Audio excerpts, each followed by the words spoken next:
Right then, forget everything you know about air travel. Throw away those miserable memories, cramped seats, questionable food, the person in front of you reclining with the force of a tectonic plate shift. We are talking about something else entirely. A flying machine that is less an aeroplane and more a statement. A gigantic, thundering, gold-plated declaration of arrival. This is Donald Trump's personal Boeing 757.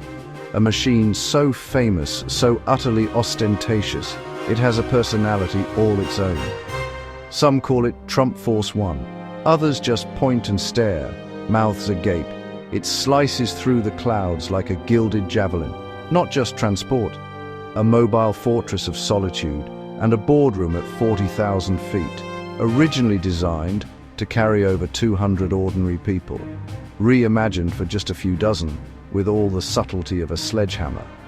Not a Gulfstream or Learjet, a full-fat airliner hijacked by ambition. Let's get the pub quiz facts out of the way, shall we? Because the numbers behind this machine are, frankly, staggering. The aircraft is a Boeing 757-200, a proper workhorse of the skies. When it was born, it was meant for short to medium haul commercial routes, carting holidaymakers to sunny destinations. In its new life, its purpose is decidedly more singular. It stretches an impressive 155 feet from nose to tail, with a wingspan of 124 feet. 2 Rolls-Royce RB211 engines power it. Each produces about 43,000 pounds of thrust. Donald Trump bought the plane in 2011 from Paul Allen. Reported price, $100 million. That was just the entry fee. A complete gutting and refurbishment followed, adding tens of millions more. Transformed from a passenger carrier into a bespoke flying penthouse, configured to carry just 43 passengers in absolute comfort.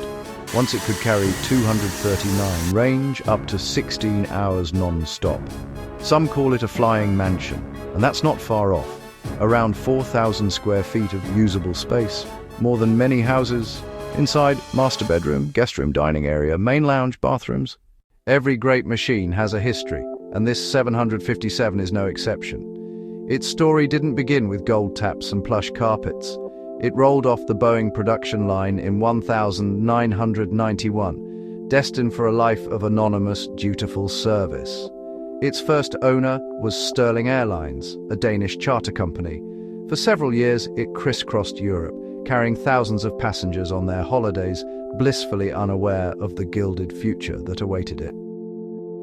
After its stint with Sterling, it moved on to Taser, a Mexican airline, continuing its life as a commercial workhorse. This was a plane of the people, a reliable cog in the vast machine of global air travel, not a chariot for the powerful. The plane's transformation began when it was acquired by the deep-pocketed co-founder of Microsoft, Paul Allen, in 1995. This was its first taste of the high life. Allen used it as one of several aircraft in his private fleet, but even then, its configuration was more functional than flamboyant, set up to transport his executive teams and, famously, the Seattle Seahawks NFL team, which he owned. It was a practical, albeit very large, corporate shuttle. It served Allen for over a decade, a silent witness to the burgeoning tech boom from the rarefied air of the stratosphere. All right, the doors are open. Let's step inside. The first thing you notice is the overall feeling. You've left the mundane world of an airport tarmac and entered what feels like a private club or the lobby of a high-end hotel. The main lounge, located near the front of the aircraft, sets the tone immediately. Wide shot of the main lounge with cream leather seats, wood paneling, and a large TV screen. Gone are the rows of cramped airline seats. In their place are plush cream-colored leather armchairs, arranged in conversational groupings. The walls are paneled in polished wood veneer, and the ceilings are lined with suede, giving the space a warm, rich texture. It's quiet, it's spacious, and it feels incredibly solid.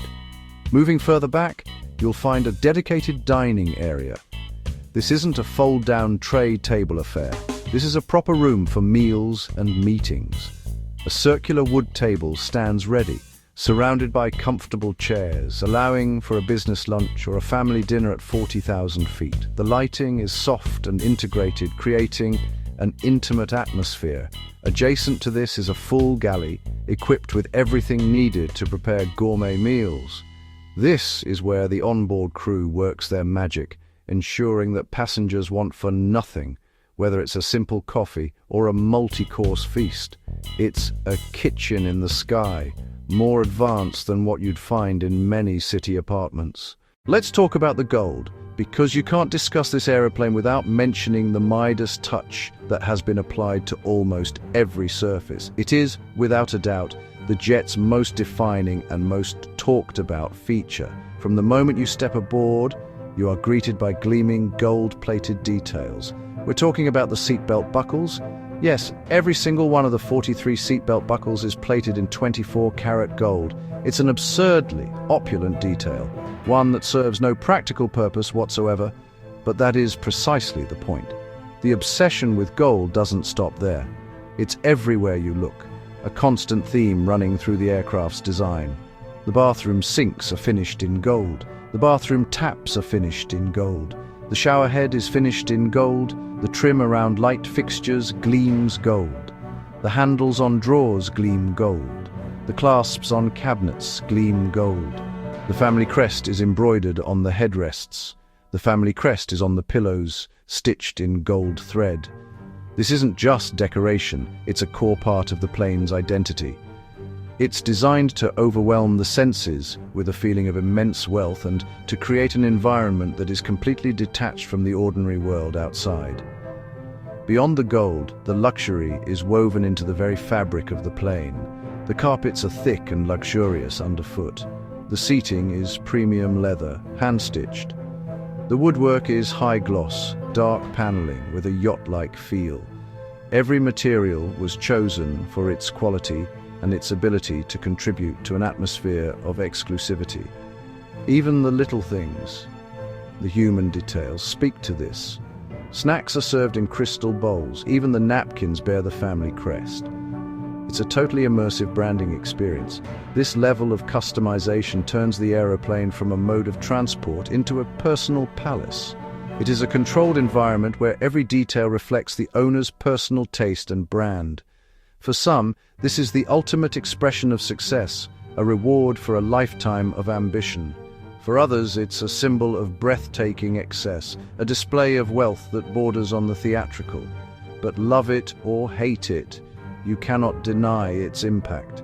The jet is a masterpiece of personal branding, a flying testament to the idea that if you've got it, you should not just flaunt it, but plate it in gold and fly it around the world for everyone to see.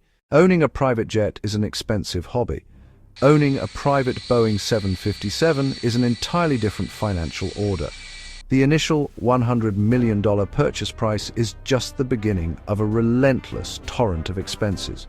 Think of it less as buying a car and more as acquiring a small company, very demanding and constantly moving. The operating costs for a machine this size are astronomical. Just filling the fuel tanks for a long-haul flight can cost well over $100,000. It's like feeding a very thirsty dragon with a diet of liquid gold. Then there's the crew.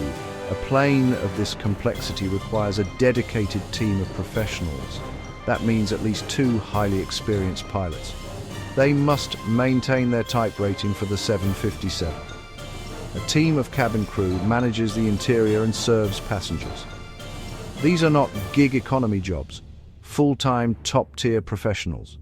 Their salaries reflect that. On top of that, parking or hangarage is expensive. You can't just leave a 155-foot jet on the street.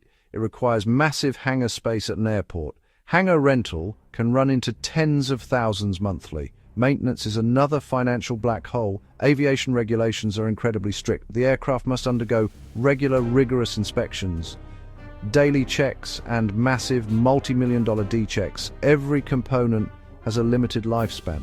Replacing parts on a Rolls-Royce-powered 757 is costly. A single new tire can cost thousands. An engine overhaul can run into the millions. Insurance adds hundreds of thousands more each year. So, what have we learned?